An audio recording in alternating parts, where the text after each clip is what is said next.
Atmosphère Dallas. Vraiment, vous êtes exceptionnel. Tout le monde a caillou. Nanzana yo d'ailleurs mingi. Baza koyeba makambo nyonso eza koleka. Na Dallas, na Amérique, pe na monde entier. Tolingi o mingi.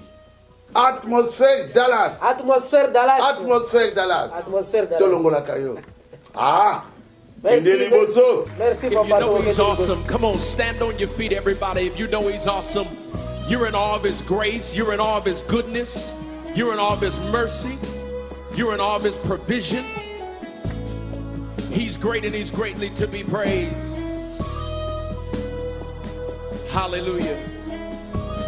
Come on, everybody, lift your hands as we lift our voices. Come on, say. Bonjour, bonsoir, chers frères et sœurs, chers internautes. Nous sommes là sur Atmosphère Dallas, votre chaîne préférée. Nous avons reçu notre pasteur Barouti, c'est notre invité du jour. Parce que l'actualité oblige, il y a certains points qui doivent être éclairés. C'est pourquoi nous avons invité notre invité du jour. C'est un invité de marque, notre pasteur Barouti. Pasteur, que Dieu vous bénisse. Amen. Comment va la santé, pasteur? Oh, je me porte bien. Et comment va la santé de Barouti Tabernacle? Barouti Tabernacle se porte très bien, à merveille.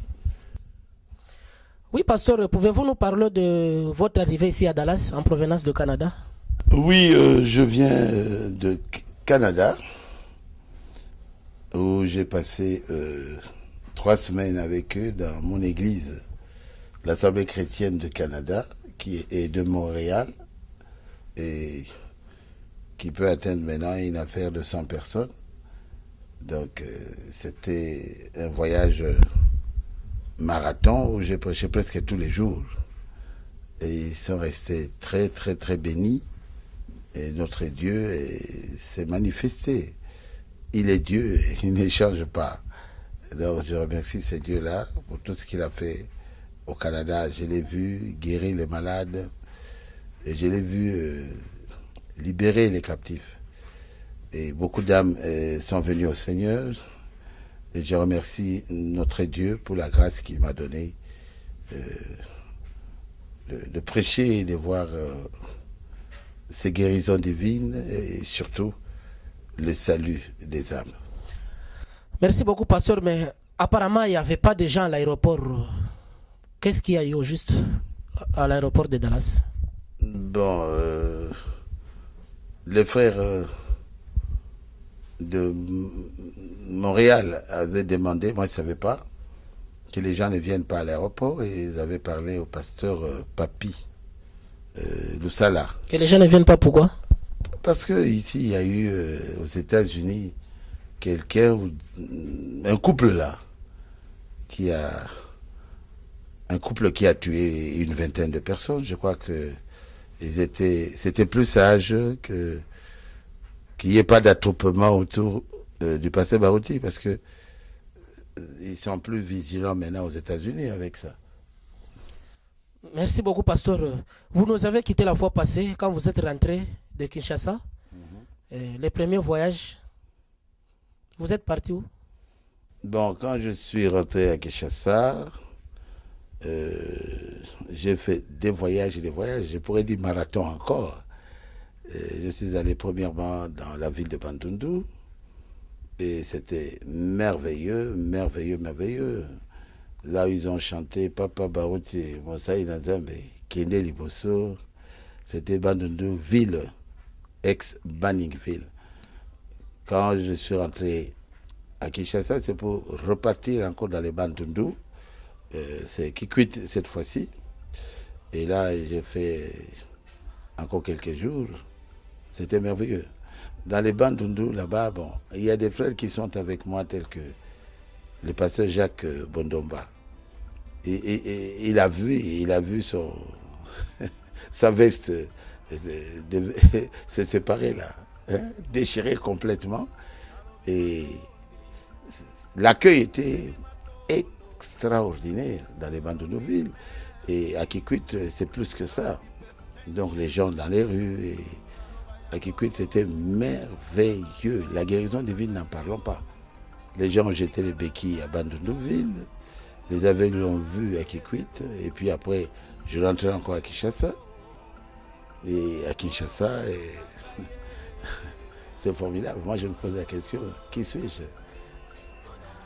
Je voulais un peu savoir l'itinéraire que vous avez fait de Loma vers Vanga. Ah, c'est ça. Je voulais savoir, parce qu'à Kikwit, il y a eu un aveugle né qui a recouvré la vue. C'était comme le match de football.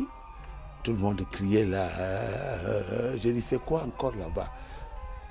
Il suivait quelqu'un d'autre. Papa, papa, j'ai vu. Je crois que vous avez les images. Et c'était extraordinaire à Kikwit. J'étais rentré avec des béquilles à Kinshasa. Et puis je partirai à Vanga, encore une troisième fois à Kikwit, et dans les Bandundu. Je serai à Vanga, vous verrez les images. Vous aviez été bien reçu à Vanga? Oh, extraordinairement bien reçu à Vanga. Tout le monde était là et c'était très, très, très bien. Et de là, je prendrai la route comme un pèlerin vers Boulungu. Et à Boulungu, c'était extraordinaire, mais quel accueil. J'ai même oublié le véhicule dans lequel je me trouvais pour entrer dans un autre. Les gens me voulaient debout, derrière, et devant tout le monde. Je suis quand même sorti, j'étais sorti. Et tout le monde était sur moi. Tout le monde sur moi. À Boulungu, Dieu a fait des miracles et des miracles. Les boiteux ont marché, les morts ressuscités. Et de Boulungu? Et de Boulungu, j'irai à Kikwit de nouveau, par route. Et de Kikwit, j'irai à Fadio. Fadio signifie idiophare. Ah bon? Oui, nous appelons Fadio. Vous vous appelez idiophare. Et là, alors, j'ai vu des gens venir avec leurs malades sur le dos. Ils ont fait des centaines de kilomètres pour venir à Idiofa. Oh là là. Est-ce que l'accueil était comment à Idiofa? Extraordinairement bon. Dans toute la rue, j'ai vu une femme à Idiofa avec des rameaux. Une femme de presque 80 ans. Ou disons, je descends un peu, 78 ans. 78 ans, avec les rameaux. J'ai dit, maman, vous avez que ça pour l'anguer. Parce que quel a été le résultat de Idiofa? Mon Dieu, en 2 jours seulement, beaucoup d'aveugles ont vu, beaucoup de fous ont été délivrés et beaucoup de paralytiques ont laissé leurs béquilles. Les béquilles sont à Kinshasa. Et en 2 jours seulement, nous avons gagné pour le Seigneur Jésus-Christ, pour ce message du temps de la fin, 9000 personnes. 9000 personnes, pasteur, de retour à Kinshasa. J'ai vu des images. Le dimanche, tout le monde était en rameau. Je ne sais pas. Est-ce que c'est dans le message? Il y a eu une fête et tout le monde était en rameau à Kinshasa. Je ne sais pas est-ce que c'est... Bon, à Finlande, quand Frère Branham avait prié et que cet enfant-là était ressuscité après l'accident. L'enfant qui a été tué et écrasé par un accident d'auto. Mais c'est tout le monde qui était sur Branham. Quand Frère Branham passait en revue cette armée-là, les soldats étaient à garde à vous. Et les soldats pleuraient, nous voulons un Dieu comme ça. Et quand Frère Branham est allé en Afrique du Sud, alors qu'il avait déjà été une fois, la deuxième fois, mais c'est tout le monde qui était à l'aéroport. C'est comme quand Jésus a commencé son ministère dans Marc chapitre 1er, le dernier verset. On dit que quand Jésus voulait sortir à cause des miracles, et toute la ville était à sa porte. Donc c'est comme quand Jésus est entré, l'entrée triomphale à Jérusalem vers la fin de sa vie, voyant tout ce que Dieu avait fait avec lui, mais tous les gens qui l'ont reçu, qui ont reçu le don qui s'appelait Jésus, le glorifié, ils étaient là, nous appelons ça entrée triomphale de Jésus à Jérusalem. Donc, Kinshasa, Baruti Tabernacle a fêté la réussite, soit la victoire qui a eu lieu à Idiofa. Baruti Tabernacle me soutient et Baruti Tabernacle trouve qu'ils ont eu un bon pasteur, un pasteur qui a un don. Et quand je reviens comme ça avec un trophée, Baruti Tabernacle est dans la joie. Bakoyoka Lokitoi, Bakoyoka Sango. Nous évoluons, Oui. l'actualité oblige pasteur. Oui. On entend parler de One Man Ministry. Est-ce que vous avez une idée sur One Man Ministry? Oui, en Amérique, ça circule. One Man Ministry. Et c'est le ministère d'une seule personne en français. Donc, cela signifie le ministère de Frère Branham pour ces gens-là qui ont cette fausse doctrine. Et ils disent que c'est le ministère d'une seule personne. Donc, Éphésiens 4 n'existe pas.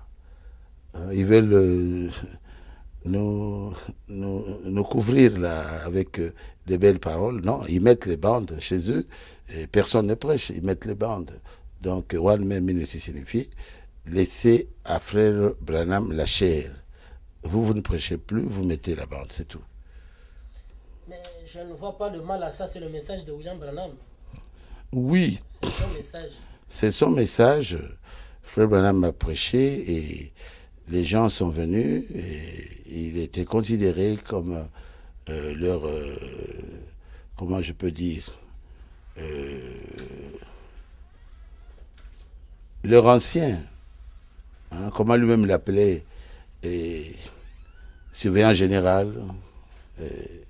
On venait autour de lui et ces gens-là, ces prédicateurs, ces pasteurs lui posaient des questions et il leur a dit de considérer au Branham Tabernacle comme leur quartier général.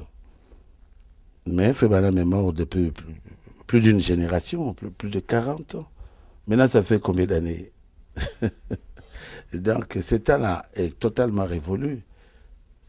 Révolu. Maintenant, je ne sais pas quelle est vraiment la question. Qu'est-ce que tu veux? Oui, je voulais un peu de lumière, un peu de l'éclaircissement sur One Man Ministry. Bon, One Man Ministry veut dire ils ne veulent pas que les gens prêchent le message de Frère Branham. Donc, ils enlèvent totalement Éphésiens 4. Ils sont en train de découvrir ça, qu'ils disent la vérité. C'est ce qu'on fait à Jeffersonville, c'est ce qu'on fait à Montréal et là où se trouvent les autres, dans le Canada. Ils mettent les bandes et puis vous terminez par la bande, vous allez à la maison, vous revenez le dimanche, vous continuez la bande, c'est ça One Man Ministry. Donc c'est seulement Frère Branham qui doit prêcher. Hein, c'est comme au temps de Paul. Si on disait One Man Ministry, cela signifie vous prenez un Corinthien jusqu'à, je ne sais pas, 12e Corinthien, je ne sais pas, et quelqu'un lit ça, vous terminez, paf, et puis tout le monde sort. Merci beaucoup, pasteur. Vous venez de prononcer un mot là, quartier général. Je pense que Jeffersonville est le quartier général du message. Jeffersonville est le quartier était le quartier général quand Frère Branham était là. Parce que il prêchait et les gens partaient là-bas. Ils partaient là-bas parce que leur surveillant général était là. Et quand ils avaient des questions dans leurs églises, ils avaient une réunion avec lui et ils résolvaient leurs problèmes. Bon. Maintenant, Frère Branham n'est pas là. Nous honorons quand même Jeffersonville, c'est là où Frère Branham a prêché, et dans Branham Tabernacle. Bon, nous voulons aller là-bas pour voir là où le Frère Branham était, mais le quartier général doit avoir un surveillant général. Quand nous avons un problème, nous approchons le surveillant général. C'est comme chez nous à Kinshasa.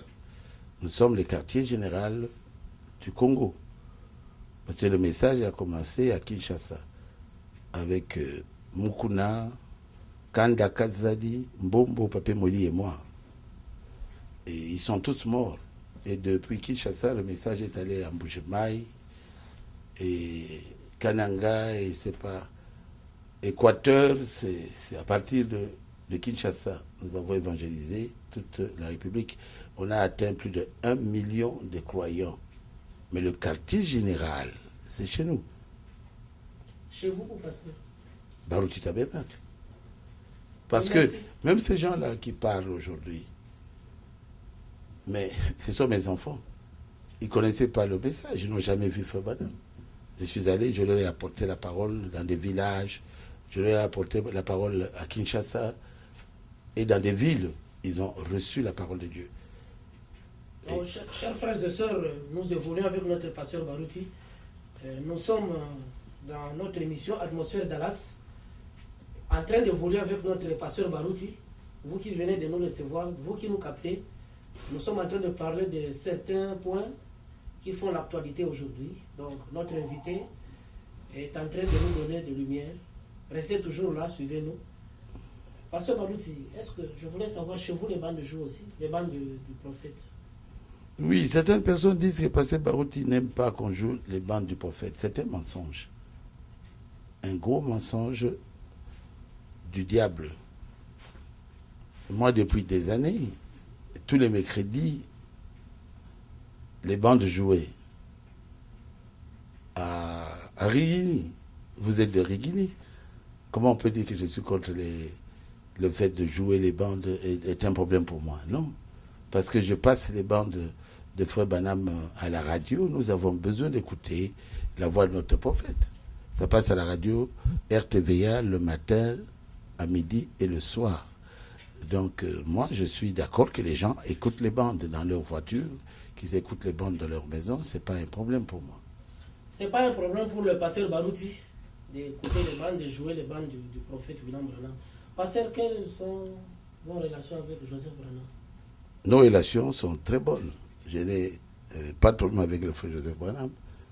Il m'a toujours appelé son ami. Et moi, je l'appelle mon ami. Mais quant à la parole de Dieu est la parole de Dieu. Il faut que je dise la parole de Dieu exactement comme Frère Branham l'a dit et que je reste dans ma commission. Savez-vous qu'il est devenu pasteur? Oui, je sais qu'il est devenu pasteur. Moi, je le félicite. Il est devenu pasteur voté par les membres de Jeffersonville, de Branham Tabernacle. Le pasteur Baruti lui a donné un message de félicitations. Bon, comment? Sa main d'association.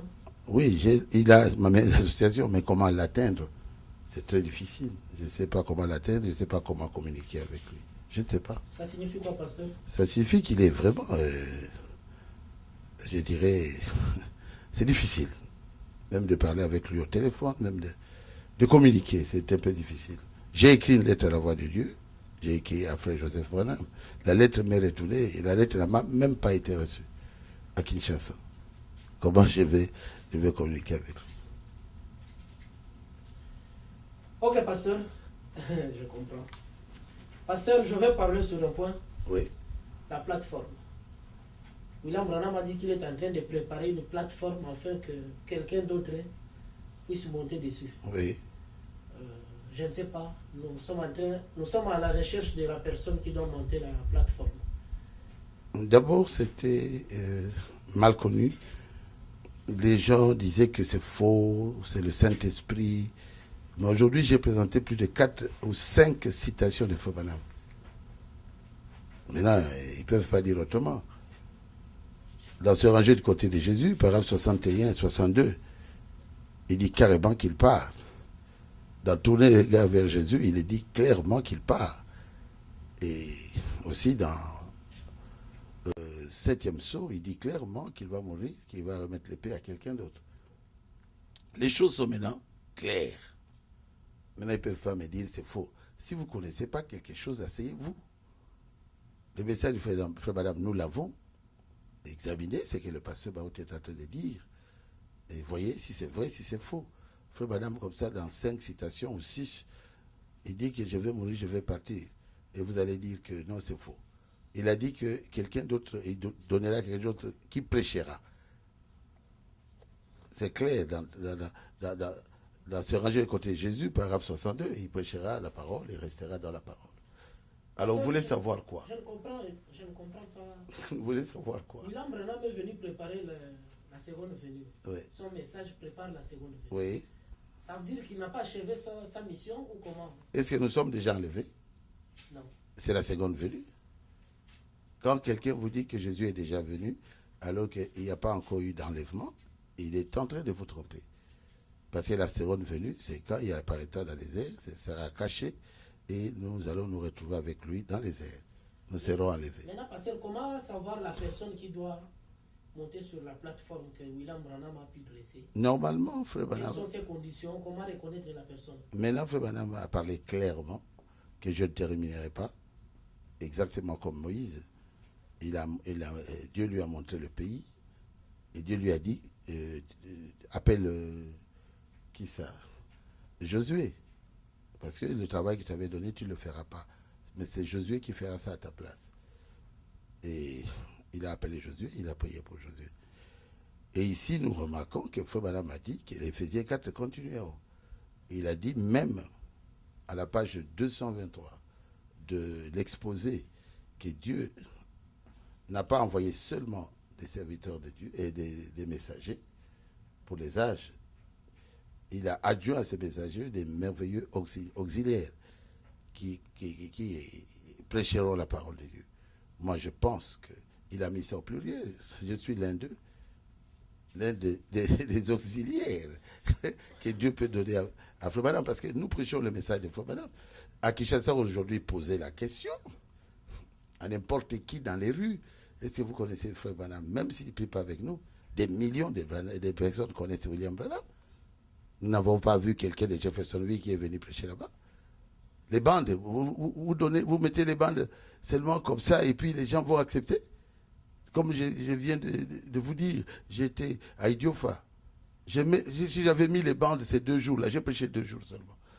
On allait avoir combien de gens? J'ai vu ça à Kinshasa, on a mis les bandes, on a mis des chaises à peu près des milliers, alors qu'il y a eu seulement moins de 100 qui étaient venus, qui sont sortis de mon église. Et quand ils ont terminé ces 3 jours-là, aucune personne n'a donné sa vie au Seigneur. Les gens venaient, ils écoutaient les bandes, ils disaient, ah, toi Branham, les gens de Branham écoutaient leurs bandes. Nous avons fait un travail. Nos fils, au lieu de nous reconnaître, ils nous rejettent, alors qu'ils sont sortis de nous. Même dans ce monde ici, si quelqu'un, il a ses enfants, et ses enfants l'injurient, ces enfants-là sont maudits. Je n'ai pas vu quelqu'un de Jeffersonville qui est venu, qui a commencé à évangéliser au Congo. Personne. Et nous avons fait le travail. On a été même chez les Pygmées. On a été à Makanza. On a été partout, là où les gens ne peuvent même pas aller, là où il n'y a pas de route. Et on a fait un travail. Qu'on reconnaisse quand même ce travail-là. Moi, je pense que nous sommes quand même parmi les auxiliaires. Oui, merci beaucoup, pasteur. La Bible dit, par rapport à la communion, prenez ceci en mémoire de moi. Chaque fois que vous prendrez ceci, vous vous souviendrez de moi. C'est par rapport à la communion, la Sainte Seine. Bon, je pense que nous devons nous souvenir de Jésus chaque jour. Je ne sais pas, chez vous, vous prenez la communion chaque jour? Nous prenons la communion, non pas chaque jour, mais chaque 3 mois. Donc vous vous souvenez de Jésus chaque 3 mois après? La Bible veut dire, vous devez vous souvenir du travail qu'il avait fait à la croix. Comment il avait versé son sang, c'est ça ce que cela signifie. Et nous nous souvenons de cela chaque 3 mois. Et pour se souvenir de Jésus, c'est tous les jours. Quand nous prions, nous terminons au nom de Jésus. C'est toujours Jésus. Mais il n'a pas lié ça à la communion. Non, ça n'a rien à voir avec la communion. La communion, c'est que vous devez vous souvenir de ce qu'il avait donné son corps, dont nous sommes délivrés. Il a fait un travail fini. Il a dit tout est accompli. Merci beaucoup, pasteur. Pouvez-vous nous parler de la vision de la tente? Bon, par rapport à l'ours brésilien? Oui, là encore, c'est une fausse doctrine qui circule aux États-Unis. Et quelques-uns de nos enfants, mes enfants, que j'ai amenés à Jésus, prêchent cela. J'ai détruit ça pendant plus ou moins 10 ans aux États-Unis, dans une assemblée remplie de blancs. Je leur ai dit c'est une fausse doctrine. Ils disent que Frère Branham, parce que il avait donné une vision qu'il va tuer l'ours grizzly, et Frère Branham, quand il ressuscitera, il tuera l'ours grizzly. Bon, c'est faux. Parce que frère Branham, quand un frère lui a posé la question de savoir si quand nous allons ressusciter et nous aurons encore ce goût-là d'aller chasser, nous irons encore à la chasse. Il a dit non. Parce que nous serons 10 000 fois supérieurs au corps que nous avons ici. Et nous n'aurons pas besoin d'aller chasser pour tuer des bêtes, on ne le fera pas. Donc là, la réponse est claire dans le message de Frère Branham, c'est une fausse doctrine. Et faire la vision de l'attente pour qu'on réponde à toutes les questions. Il faut que Frère Branham réponde à toutes les questions sur les 7 tonnerres et toutes les questions qui sont dans le message. Mais quelqu'un qui est ressuscité, il a un corps glorifié, il a un corps semblable à Jésus. Il va venir là où Frère Branham fera la vision de l'attente. Pour avoir quoi? Parce que Dieu l'a déjà approuvé. Il est ressuscité avec un corps glorifié qui ne mourra plus jamais.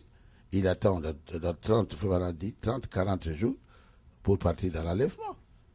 C'est une fausse doctrine. Et s'il y a des milliards ou qui sont ressuscités, le Frère Branham va les réunir, c'est pas des millions, dans quelle tente? Il faut savoir dire les choses telles qu'elles sont. Nos amis nous ont rejetés pour rien, alors que Dieu nous a donné la clé pour frapper les choses comme ça, les fausses doctrines. Merci beaucoup, pasteur. La clé est là. Vous revenez de l'Australie. Est-ce qu'il y a quelque chose que William Branham a dit à propos de l'Australie?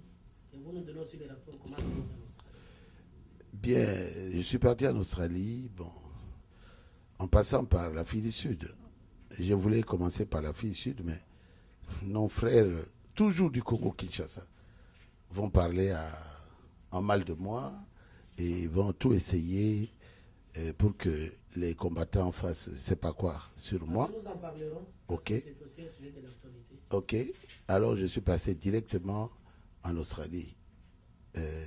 Par Perth, et je suis allé à Melbourne et j'ai prêché à Melbourne. C'était merveilleux. Ah, vous voyez les photos. Vous voyez comment les blancs tombent comme ça pendant que je lui impose la main. Et c'était une église pentecôtiste. Et beaucoup de malades ont été guéris. C'était extraordinairement bien. Et là, une église du message m'a appelé, toujours à Melbourne.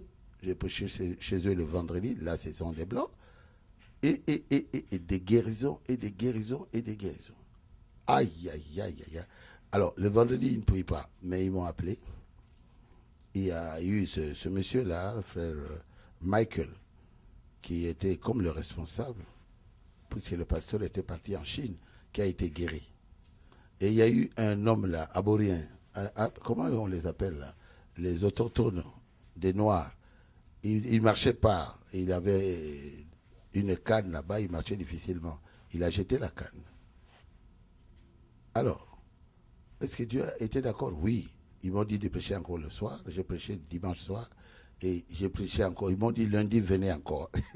J'ai prêché alors que lundi, ils n'ont pas culte. J'ai prêché lundi, c'était plein. Et là, je quitterai pour aller à Adélaïde. À Adélaïde, oh là là, vous avez vu les photos? Oui, j'ai vu. Ils m'ont accueilli avec ma photo et la photo de Jésus sur leur t-shirt. J'ai dit, j'ai dit, vous allez tuer les gens. J'ai été reçu très bien par la communauté congolaise. Il y avait beaucoup de pasteurs, même des dénominations, qui étaient là, parce que là-bas, il n'y avait pas d'église. Et j'ai commencé une église là-bas. On a baptisé une affaire de 15 personnes. J'ai prêché à tout le monde, blanc, noir. Et il y a un blanc qui ne marchait pas, et il a marché. Je crois que vous avez des images. Il y a aussi un Congolais qui avait des béquilles. Il est venu 2 fois. Dieu m'a envoyé là-bas. J'ai touché là où la jambe était malade. Et la personne a jeté les béquilles. La personne marche aujourd'hui parfaitement bien. J'ai prié pour beaucoup de malades qui ont été guéris. Et Adélaïde aujourd'hui, ils sont restés avec des grands témoignages. C'est comme si Jésus les a visités. Ils étaient à l'aéroport, je dirais, presque une dizaine ou plus ou moins 20 à l'aéroport. Parce que chez eux, là, les gens entrent. Hein. Ils n'ont pas peur. Ils entrent jusqu'au gate. Donc, ils étaient jusqu'au gate. Et ils chantaient là pendant que je partais. Alors, il y a un blanc qui a donné aussi la main pour taper la main de ces gens-là. J'ai entré déjà et ils me tapaient la main comme ça. Et il y a une femme blanche et son mari ils ont tapé encore leur main. Il y a la joie. Là où les gens acceptent la parole, il doit y avoir la joie. Qu'on ne nous divise pas. Nous croyons au message de Frère Branham, qu'on nous laisse tranquille. Si quelqu'un dit qu'il va nous donner les brochures, nous en avons besoin. Il va nous donner les bandes, nous en avons besoin. Mais qu'il ne soit pas notre chef, qu'il ne nous divise pas. Merci beaucoup. Parce qu'il est né d'une certaine famille. Oui, je voulais savoir ce que le William Branham de son vivant avait parlé de l'Australie. Oui, William Branham a parlé de l'Australie, mais il a dit qu'on lui avait refusé le visa et il n'est pas entré. Il a dit que c'était un monde où il y a beaucoup de péchés. Et c'est vrai, en Australie, mais il y a vraiment le péché. Il faut voir comment les gens s'habillent. Et ils vivent tellement dans l'opulence, ils ont beaucoup d'argent. Et vraiment, il faut avoir Dieu pour amener ces gens-là à croire en Jésus. Oui, merci beaucoup, pasteur. Vous venez de parler des brochures. Pouvez-vous nous relater l'historique des brochures au Congo? Comment est-ce que ça a été au début, là, pour l'entrée des brochures? Il y avait un Belge qui écrivait ça à la main. Il les traduisait, il écrivait à la main et il nous envoyait sous forme de syllabus. Et quand il est mort, c'est le frère Barillier qui a commencé, envoyé par le frère Franck, à nous envoyer des brochures de Barillier. Donc j'ai tout ça. J'ai même les brochures de ce Belge-là, blanc, qui faisait ça à la main. J'ai les brochures de Barillier, de frère Barillier, et ça nous a beaucoup aidés. Et j'ai dit, oh, qu'est-ce que je vais faire? Et j'ai appris l'anglais. Alors j'ai dit, je pars aux États-Unis. Et j'ai acheté les brochures de Mama Lys ici aux États-Unis. J'ai tout ce que Mama Lys a fait. Mama Lys a fait les brochures, 1220 brochures. Tout ce que la Voix de Dieu a aujourd'hui. Ils ont eu beaucoup de brochures de Mama Lys. Et au Canada, je suis allé prêcher dans une des églises. J'ai trouvé les brochures de Mama Lys. Donc, ils reconnaissent que Mama Lys faisait des brochures qui étaient bien. C'était anglais. Alors, de Mama Lys, la voix de Dieu, avant que ça vienne, c'était Spoken Word Publications. Et je venais ici, je venais à Jeffersonville, je venais ici aux États-Unis, et j'étais avec eux, Spoken Word Publication, jusqu'à ce qu'on mettra le frère Billy Paul comme président. Avant, ce n'était pas lui le président. Ils nous ont posé aucun problème. Je recevais les brochures, je donnais mon argent, et je recevais les brochures de Spoken Word Publications. Donc la publication de la parole parlée. Et après, la Voix de Dieu a commencé, Voice of God Recordings. Quand ils ont commencé, alors c'est tous ces problèmes que nous avons. Ils veulent être au-dessus de nous. Ils veulent diriger toutes les églises du monde. Non. Un travail doit être un travail. Quel est votre travail? Vous êtes dans l'imprimerie, vous imprimez pour que nous puissions voir ça. Donnez-nous le prix, nous achetons. Mais commencer à devenir plus grand que nous, au-dessus de toutes les églises, là, nous n'acceptons pas. Le frère Barillier n'a jamais été au-dessus de notre église. Et le frère Franck, jamais, on n'acceptera pas que le frère Franck soit au-dessus de notre église. Pourquoi? Parce qu'il nous donne les brochures. Nous prenons les brochures, nous avons le livre du maître, nous lisons les brochures et nous remercions la Voix de Dieu, nous remercions Barillier, nous remercions frère Franck, nous remercions Mama Lys. Spoken Word Publication, j'ai tout dans mon bureau à Kinshasa. Je les remercie et on s'arrête là. Au niveau de l'église, la tête c'est le pasteur. On ne peut pas dominer les pasteurs du monde entier parce qu'on leur donne des brochures, non? Oui, pasteur, vous parlez de brochures. Qu'est-ce que vous aviez fait pour que ces brochures-là puissent facilement entrer au Congo? Bon, ils étaient venus nous voir. Il y a une vingtaine d'années, et nous avons collaboré avec eux, et la Voix de Dieu, et c'est comme ça que nous, on recevait les brochures, on donnait à tout le monde. Et ils ont pris quelqu'un de mon église, et maintenant, ils font ça eux-mêmes, c'est une bonne chose. Parce que je sais que ça coûte des milliers d'argent, de conteneurs. Les conteneurs entrent par le nom de la Voix de l'Aigle. Et ça entre gratuitement, même aujourd'hui. Moi, je ne peux pas empêcher ça. Pourquoi gratuitement? Qu'est-ce qu'il y a eu pour que ça entre gratuitement? Parce que nous avons l'exonération. Il y a l'Église catholique qui a l'exonération. Il y a aussi les témoins de Jéhovah, ils ont l'exonération. Et il y a aussi celui qui vous parle ici, la Voix de l'Aigle a l'exonération. Et ça entre gratuitement. Et moi, je signais ça. On dit que moi, je vais prendre la voix de Dieu. Pour faire quoi? Comment je vais prendre ça? C'est vraiment le diable qui a parlé. Comment vous avez eu l'exonération? Nous avons introduit les papiers et il y avait quelqu'un qui travaillait avec le président Mobutu et qui nous a vraiment facilité. On a eu et les papiers, des documents depuis des années de la voix de l'aigle et nous avons eu aussi l'exonération. C'était un secrétaire particulier de Mobutu. Il est vivant jusqu'à aujourd'hui. Merci beaucoup, pasteur. Je voulais savoir si vous contribuez pour la voix de Dieu. Mais bien sûr, jusqu'à aujourd'hui, je contribue chaque mois pour la voix de Dieu. Mais je ne donne pas ma dîme à la voix de Dieu. Je contribue parce qu'ils font un grand travail, un travail qui est apprécié. Ils donnent les brochures dans plusieurs langues à beaucoup de peuples de Dieu dans le monde. Je contribue chaque mois. Et d'ailleurs, pour acheter, je le dis maintenant ouvertement, cet endroit-là, j'avais commencé par donner 20 000 $. Après, j'ajouterai 5 000 $. Donc, j'ai donné 25 000 $ à la voix de Dieu, cash comme ça, pour qu'ils puissent acheter la voix de Dieu où ils sont. Donc, nous avons chez nous dans l'église aujourd'hui, pendant que je parle ici, 17 000 $ qu'on va donner à la voix de Dieu. Et j'étais là l'année passée, je n'ai pas été reçu. J'étais ici à Dallas. Et j'ai payé l'avion pour aller là-bas. On s'était entendu avec le frère Joseph. Je n'ai pas été reçu. Et j'avais même écrit que je voulais vous remettre cet argent-là. Mais je n'ai pas été reçu. Pourquoi? Je ne sais pas. Nous allons au ciel. Et au ciel, il ne faut pas qu'il y ait les divisions, les animosités. Et nous voulons que nous puissions nous aimer. Moi, je dois les aimer, ce sont les enfants du prophète. Quelqu'un qui quitte Dallas, qui arrive là-bas, qui est à l'hôtel et qui n'est pas reçu. Okay, pasteur. J'ai pleuré dans mon cœur. J'ai dit, même dans les dénominations, on n'avait pas cette animosité. Le prophète a parlé de lui, qu'il était un prophète. Est-ce que lui et qui encore? De qui je crois? J'ai appris qu'il a parlé aussi de Béki. Bon, là, je ne peux pas vérifier. Mais si le prophète dit qu'il est un prophète, moi je crois qu'il est un prophète. Un prophète de quel genre?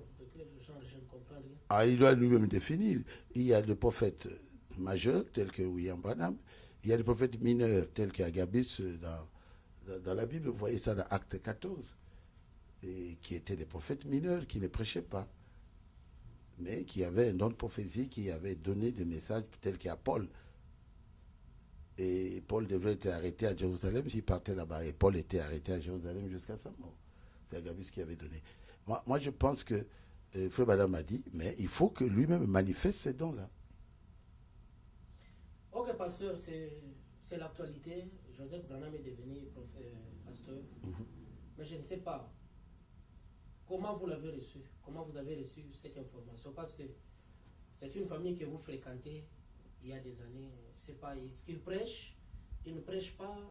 Quelles sont les conditions pour que quelqu'un devienne pasteur? Bon, comment est-ce que je vois ça pour moi? C'est une bonne chose. Son père a dit, et il aimerait, quand il va vieillir, s'asseoir derrière la chaire et voir derrière la chaire son fils Joseph prêcher. C'était une prophétie ou bien un souhait? C'était un souhait, c'était pas une prophétie. Bon, si on aimait pasteur, et moi je ne peux que m'en réjouir. Son père avait dit, il voulait que lui prenne sa Bible. Il ne va pas prendre sa Bible pour mettre la bande. Moi, je voudrais aussi qu'il prêche la parole de Dieu à Jeffersonville ou ailleurs, partout où il prêchera, mais qu'il puisse avoir une église telle que Jeffersonville, là, voté pasteur, qui prêche la parole de Dieu. Donc le souhait du prophète était de voir son fils derrière la chaîne prêcher la parole. Vous pensez que c'est le contraire? Son fils derrière la chaîne pour mettre les bandes. Vous voulez qu'on réveille Frère Branham? Le prophète voyait son fils derrière la chaîne faisant exactement ce que Kalala est en train de faire pour moi. Carlos, je suis là, Carlos est en train de prêcher. Oh, félicitations, pasteur. Ça, c'est quelque chose à féliciter. Oui, j'ai gagné. Carlos est votre enfant. est maintenant à Paris. Il a prêché le dimanche, donc hier, et il sera à Bruxelles. Il va prêcher chez Mathusalem. Il est un prédicateur. Même si je disais que Carlos était un prédicateur, s'il ne prêche pas, il faut que Dieu manifeste cela, c'est ce que moi j'ai dit. Ma mère à moi, quand j'étais très malade, ma mère m'a dit qu'elle a eu une vision. Elle ne dormait pas. Elle a vu la vision que je prêchais. J'avais la robe blanche, mes pieds ne touchaient pas le sol. Et je prêchais au blanc de 12 ans qui remplissait le monde entier sur une pelouse sans fin, une prairie sans fin. Ah, il m'a dit, la voix lui a dit, cette maladie ne tuera pas ton fils. Parce que ton fils est mon serviteur. Il prêchera dans le monde entier. Cette maladie ne le tuera pas. Bon, maintenant, c'était en 1976, n'est-ce pas? J'étais parti nulle part. J'étais à Kinshasa ou au Congo. Mais il a dit, il a vu des blancs. Bon, si maintenant, moi, je commence à prendre ça. Ma mère m'a dit. Et je ne sors même pas du Congo. Ça ne va pas. Il m'a dit que je prêcherais aux blancs. Mais j'ai prêché dans 5 continents. Afrique, j'ai été au Cameroun. Afrique, j'ai été en Angola. J'ai été un peu partout au Congo-Brazza. Et j'ai prêché dans tous les 5 continents. Jusqu'à terminer en Australie. Donc ce que ma mère avait vu était vrai. En Australie, j'ai prêché devant des blancs. Même ici aux États-Unis, dans beaucoup d'églises où j'ai prêché, il n'y avait que des blancs. Et j'ai prêché. C'est pas parce que ma mère l'a dit à moi, ma mère m'a dit non. Ma mère m'a dit non. C'est que maman avait dit, ma mère, Moali, Ongala, Madeleine, ce qu'elle m'avait dit, c'est réalisé. Et quand elle allait mourir, elle m'a dit encore des choses qui se sont réalisées. Vous aurez des enfants, et on a eu des enfants. Vous aurez des filles, j'ai eu des filles. Elle dit, moi, je n'ai pas eu de filles, mais vous aurez des filles. Est-ce que ma mère était prophète? Est-ce que ma mère devait être grande parce qu'elle a donné des visions vraies? Qu'on soit humble, c'est tout. Qu'on soit à sa place. Moi, je pense que si son père, le papa de Joseph, notre bien-aimé frère Branham, a dit quelque chose, nous croyons simplement. Mais il faut que la chose devienne effective. Il faut que la chose se passe dans sa vie. Sinon, alors, ça sera comme les kimbanguistes. On voit seulement la famille Kimba, moi, un enfant de 5 ans, tout le monde à genoux. Ah, cet esprit-là, nous ne voulons pas ça. Qu'il prêche l'évangile, nous l'aimons beaucoup. Moi, j'aime beaucoup les enfants du prophète. Billy Paul est mon ami. Il a dit des choses sur moi. Quand je dis ça, on dit, ah, il n'a pas dit. Mais je suis allé faire encore les bandes là-bas. Mais Billy Paul était toujours là, non? Mais cette fois-ci, je ne vais même plus en parler. Il ne faut pas qu'on l'embête. Il a 80 combien d'années? Qu'on le laisse tranquille. Dieu lui a parlé de ce que je suis. S'ils ne veulent pas recevoir, c'est leur problème. Je suis ce que je suis, par la grâce de Dieu. Merci beaucoup, pasteur. L'Afrique du Sud vous attendait, mais jusque-là, on ne vous a jamais vu prêcher en Afrique du Sud. Je ne sais pas, qu'est-ce qui s'est passé? Oui, l'Afrique du Sud m'attendait, mais j'ai été à l'Afrique du Sud plusieurs fois, toi aussi. Non, mais cette fois-ci, ils m'ont dit que les combattants vont me battre. Je ne peux pas accepter une chose comme ça. Je suis un être humain. J'ai aussi mes faiblesses. Ah, j'ai dit, je n'irai pas. Je n'irai pas. Surtout que ce sont les frères. Et celui qui avait parlé est mort. On lui avait laissé l'assemblée. Son pasteur était venu ici, aux États-Unis. Lui, il est resté là-bas. Et il est mort 1 mois après. Quand j'étais rentré d'Adélaïde, il est mort. Et il faisait tout pour me demander pardon. Et ce sont les combattants qui sont venus et qui ont dit qu'il est combattant et un pasteur combattant. Dans le message, nous sommes infiltrés. Il y a des gens qui vous créent des problèmes pour rien. Ils veulent me rejeter parce qu'ils voient Dieu à travers moi. Il y a des gens qui vivent comme des démons et là, il n'y a aucun problème. On ne les poursuit même pas. Ils multiplient les femmes, on ne les poursuit pas. Ils ne mettent pas de l'ordre dans leurs églises, on ne les poursuit pas. Mais quelqu'un qui manifeste, c'est quand même la vie de Dieu. J'ai dit que je ne suis pas tombé. Depuis que je me suis marié, c'est moi qu'on critique. Et quelqu'un qui montre réellement que Dieu peut ressusciter les morts aujourd'hui, c'est lui qu'on critique. On devrait plutôt me féliciter. Nous sommes avec notre invité, le pasteur Barouti, évêque des assemblées du message du temps de la fin, et pasteur ici à Dallas. Pasteur, je voulais savoir, dans Barouti Tabernacle, vous avez perdu un don de sagesse, parce que c'est écrit partout, la sagesse est partie, la sagesse est partie. Vous reconnaissez avoir perdu la sagesse dans Barouti Tabernacle? Je suis très étonné. J'ai parlé de Salomon, qui avait la sagesse, qui était venue de Dieu. Quand il avait un problème, il y avait des femmes qui étaient en train de dire que l'enfant leur appartenait. L'enfant appartenait à l'une d'elles. Et lui qui était sage a dit, on va diviser l'enfant.